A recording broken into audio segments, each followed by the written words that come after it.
Let's join Loyd again, straight away. Where is the man now? Well, he's at house number 2 as we go through the keyhole.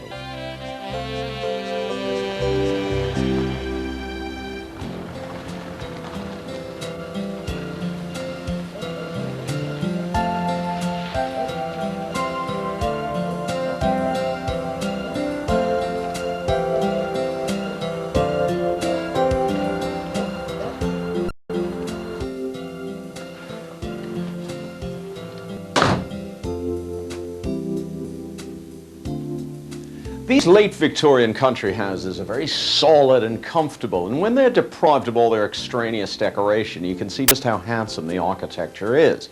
So you can imagine that whoever lives here is someone who doesn't really like lots of stuff and needless distractions. Now just look at this thing. This is a rising sun-shaped doorstop, and then there are lots of candles around me which are all rather atmospheric and nice smelling, and they give a slight sort of new age spin to this hall. But on the other hand, the person who lives here is very much a traditionalist too, a traditionalist with a fondness for cricket.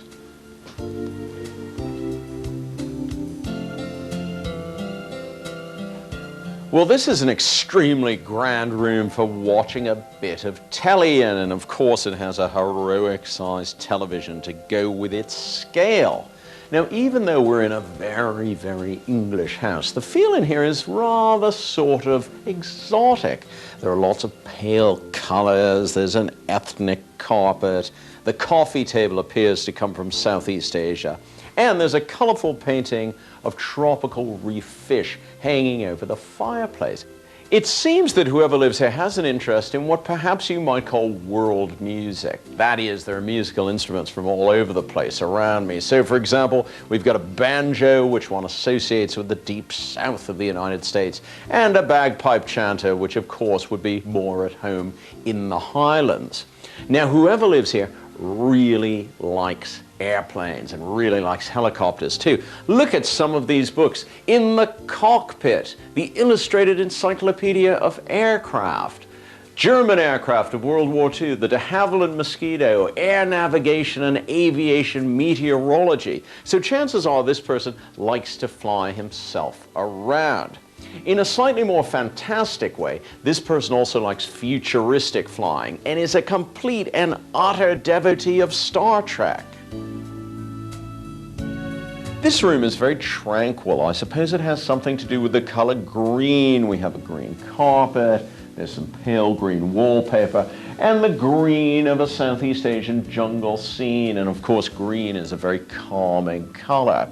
Now look at that mat and the big cushions. There's also a daybed, and they all lead me to think that this room is used for meditation, that the person who lives here is a very focused and very inner-directed sort of person. Now over on the windowsill there are a couple of pyramids, one within the other. Now they may or may not be spiritual, because pyramids are reputed to have special powers, but these pyramids are an award.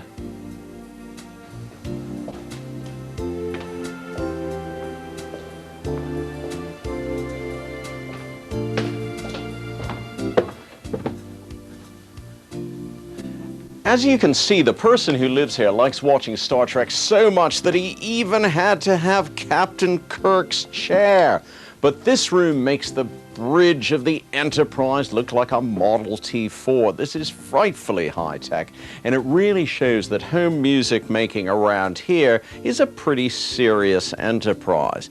Now, obviously, whoever lives here is primarily a guitarist. There must be about 20 guitars in this room, ranging from your basic folk to your rather flashy pop star electric. This person is in love with technology. Just look at all this gear. How much of it does he really need, and how much of it does he just like having around him? Certainly the person who works in here, though, is not just interested in sound. It's also someone who's a bit of a pioneer in the new media.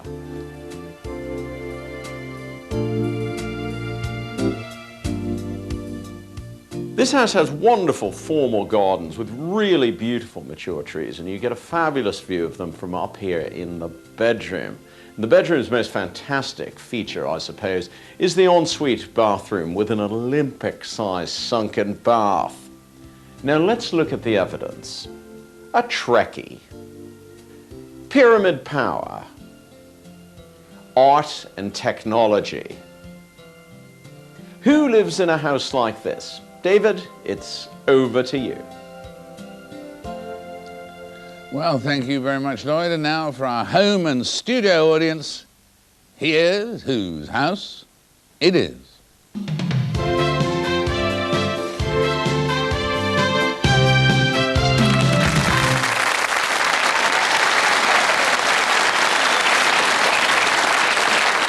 And a good sign here that John O is looking confident.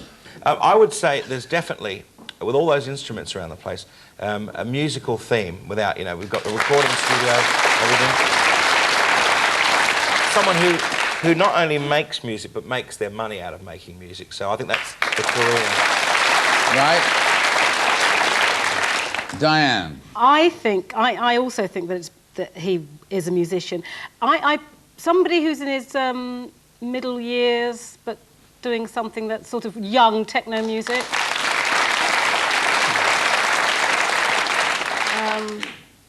That's it. No, I thought he might be one of those dance DJs.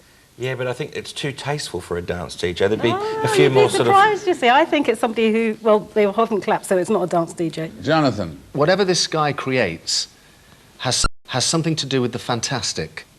It's a little bit more than the ordinary. We're looking for a major recording artist. But also... Right. Can I ask a little question? Yeah. Who is it?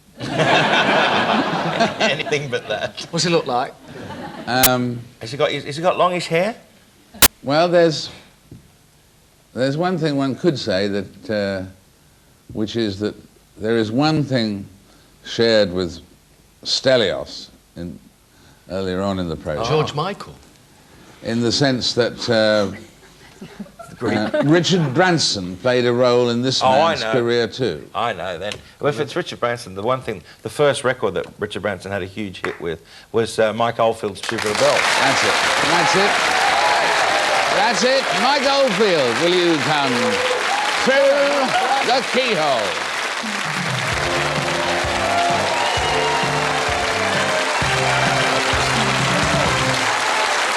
Great. Welcome.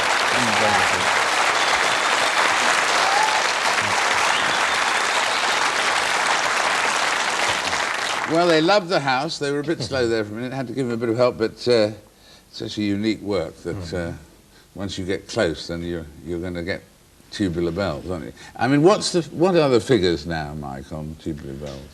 How many? Oh, it's been exaggerated up to ridiculous proportions, but I got realistic sales figures. It's just touching 9 million, which for a totally instrumental album is quite extraordinary. Not bad, eh? Not bad, isn't it? And that was really Virgin's first big hit, wasn't it? Yes, it was, yes. And how did you happen to do it for them?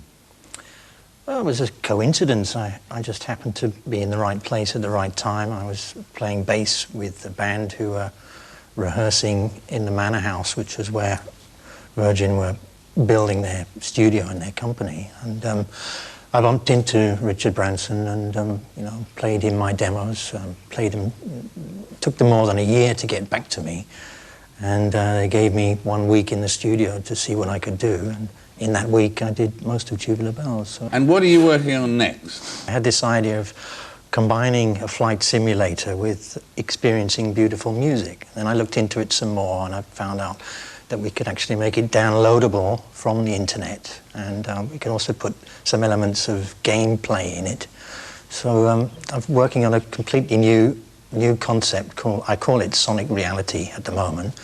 You'll be able to download it from my website in September, when it will be finished. And it's a combination of a flight simulator, listening to a CD, playing a game. It's just a new way of experiencing music. And it's just fantastic to, go beyond the normal boundaries, exploring new things. That sounds exciting. And was Loyd right when he was talking about a lot of meditation going on in that house? Are you very much into meditation? Or? I wouldn't say that I'm a total meditation fanatic, but since I learnt meditation three or 4 years ago, it really does help me to calm down. You know, and I really recommend it to anybody. When I do it, I have a run around my garden every morning, and I have a special chair in a ring of trees, and I sit there for 10 minutes every day, and it just helps me to calm down and start the day. You know, it's completely thinking of nothing. Because you had to deal with and cope with panic attacks, you said, that you used to get a lot of. Well, this was a terrible handicap. When Tubular Bells was a success, I felt very, very exposed, and I started suffering from panic attacks, which meant that I couldn't travel anywhere. I didn't want to speak to anybody. Through a kind of hypnotic regression, I went to the root of my panic attack and found out that all it was me re-experiencing the memory of my birth. And so through hypnosis, I was sort of reborn. You know, I went through the panic attack and became like a baby again, saying, "Help me!" Really? It was extraordinary, and that was a moment I'll never forget. So in a sense, I've had two births in my life. Yes, and so since then, the panic attacks stopped. Oh, that's fantastic. So you're not in your 40s at all. You are, in fact, on the basis of that, 17 That's years it. old. I know.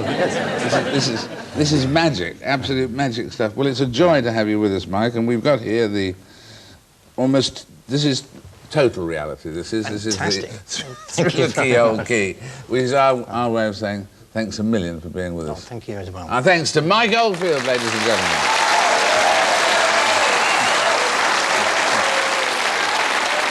Our thanks to Mike and, of course, to Stelios earlier on. Not to mention our panel here, Jonathan and Diane and Jono. Until the next time, goodbye for now.